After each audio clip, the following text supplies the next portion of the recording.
Hello friends, जनजातीय आंदोलन के क्रम में अगला अपना टॉपिक है एकी आंदोलन। तो देखिए, एकी आंदोलन क्या था? ये भी भीलों का ही था। इसकी अध्यक्षता किसने करी? मोतीलाल तेजावत ने करी। उस दौरान असहयोग आंदोलन चल रहा था 1921 के आसपास, उससे इसको प्रेरणा मिली। बाकी बिजोली आंदोलन तो था ही, उससे दोनों को ही प्रेरणा मिली। तो देखते हैं, मई 1917 में पहाड़ा के भीलों ने कुछ मांग रखी अपनी। ठीक है। नवंबर 1918 में महाराणा द्वारा मांगे आंशिक रूप से स्वीकार करी, मतलब कुछ मुद्दों पर तो महाराणा ने हाँ भर दी और कुछ एक्सेप्ट की और कुछ एक्सेप्ट नहीं किए। 1921 में मादरी पट्टे के भीलों ने भू राजस्व व लाग बाग, अब क्योंकि ये खेती करने लगे थे, है ना, तो इन्होंने भू राजस्व और लाग बाग देना कर दिया बंद, कि हम नहीं देंगे। ये जो सारा प्रोसेस था, इसका नेतृत्व कौन कर रहे थे? मोतीलाल तेजावत कर रहे थे, है ना। तो ये करते क्या थे? मतलब इन्होंने बाद में शुरू किया, पहले क्या कर रहे थे? ये झाडोल स्थान है, वहाँ के जागीरदार के पास ये कामदार थे।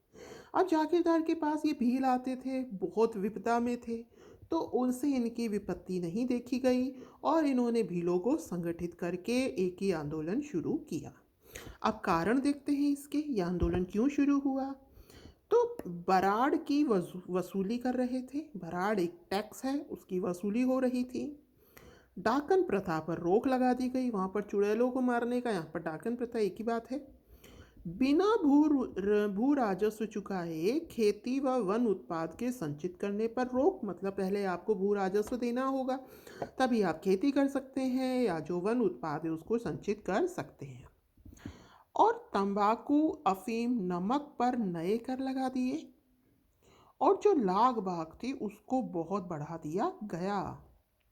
अब देखिए, इसका प्रारंभ कहाँ से किया गया? एक ये आंदोलन का प्रारंभ किया गया चित्तौड़ की रश्मि तहसील के मातृकुंडिया स्थान से, मेले के अवसर पर किया गया। फिर तेजावत जी ने क्या किया? इसके बाद में पूरा इन्वेस्टिगेट किया कि भाई किसान क्यों पीड़ित हैं, क्या क्या चाहिए उनको। उसके आधार पर तेजावत जी ने 21 मांगों का मेवाड़ की पुकार नाम से 21 मांगे रखी। ठीक है। फिर झाड़ोल ठिकाना तेजावत जी की गतिविधियों का प्रमुख केंद्र था। कौन सा? झाड़ोल। झाड़ोल ठिकाना इनकी गतिविधियों का प्रमुख केंद्र था। 1921 में विजयनगर राज्य के नीमड़ा गांव में सम्मेलन हो रहा था। यही तेजावत जी सम्मेलन कर रहे थे। तो मेवाड़ भील कोर ने, बताओ, ये मेवाड़ भील कोर है, वहां पर भी भीलों पर गोलियां चलाई, यहां पर भी मेवाड़ भील कोर ने गोलियां चला दी। फिर बाद में क्या हुआ? उसके बाद भी आंदोलन नहीं रुका, उल्टा जो इनका आंदोलन था वो तीव्र होता चला गया।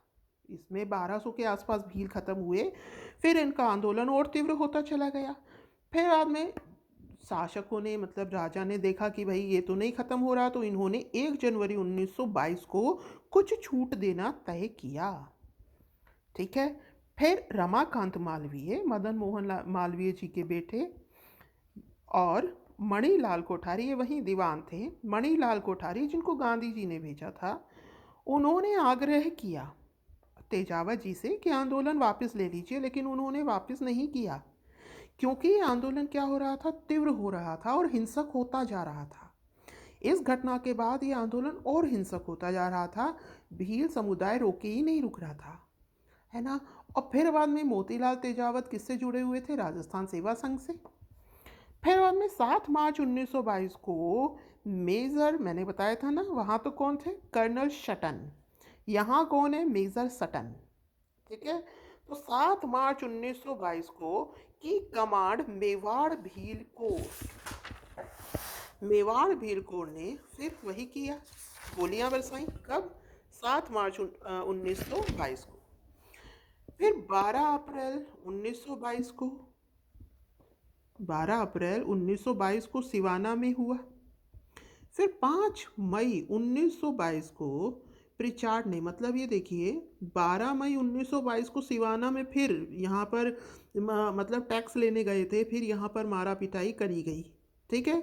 फिर यहाँ पे दोबारा दो गोलीकांड हो गए।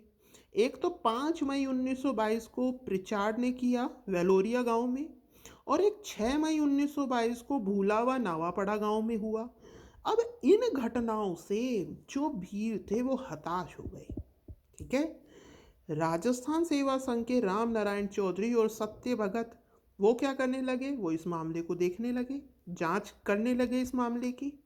समझ आया। ये जो था, ये जो तीन घटनाएं थी, इससे जो भील समुदाय था आंदोलन कम हल्का पड़ने लगा। राजस्थान सेवा संघ के राम नारायण चौधरी और सत्य भगत वो जांच करने लगे इस मामले की। 1923 में देलवाड़ा सिरोही के पास तक ये आंदोलन फैल चुका था। ठीक है ना। देलवाड़ा के निकट छोछर स्थान से पोसीना और सिरोही राज्य से पुनः आरंभ करने का प्रयास किया मोतीलाल तेजावत जी ने। बात समझ में आई। ये जो पीछे कांड हुआ था ये वाला, ठीक है, यहाँ जो हुआ था 7 मार्च वाला, उसके बाद में क्या हुआ, इन्होंने और उग्र रूप कर लिया। फिर बाद में 12 अप्रैल को, 5 मई को, 6 मई को धीरे धीरे, मतलब लगातार एक पर एक, यहाँ तो नॉर्मल मारा पिटाई हुई, यहाँ पर गोली कांड हुआ, फिर भीलों की हिम्मत टूटने लगी।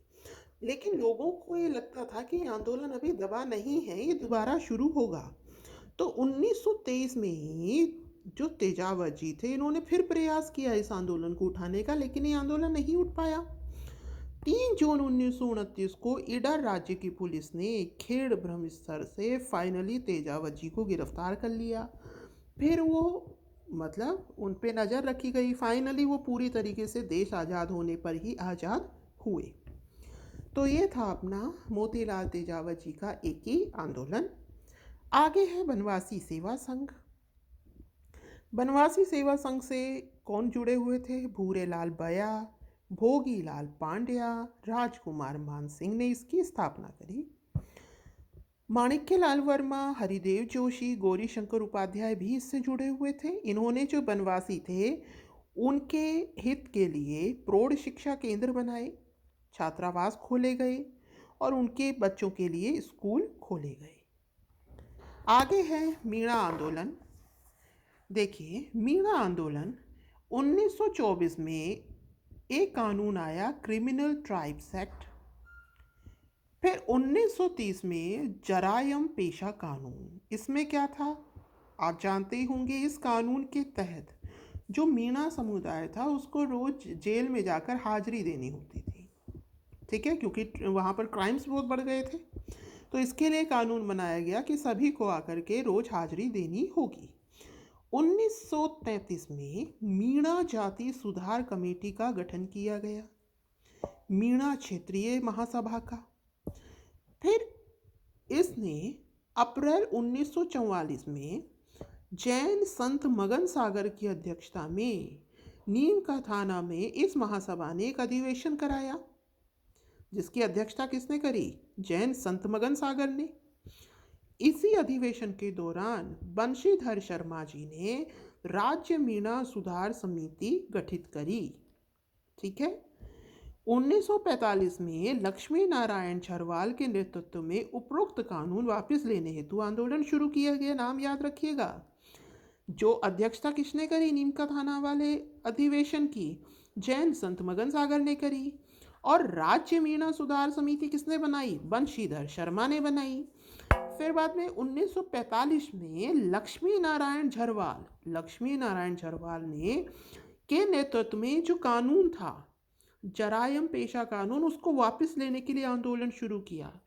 उसका प्रभाव यह हुआ कि 1946 में स्त्री और बच्चों का रोज जेल में जाना बंद कर दिया गया कि भाई ये नहीं जाएंगे, खाली आदमी जाया करेंगे।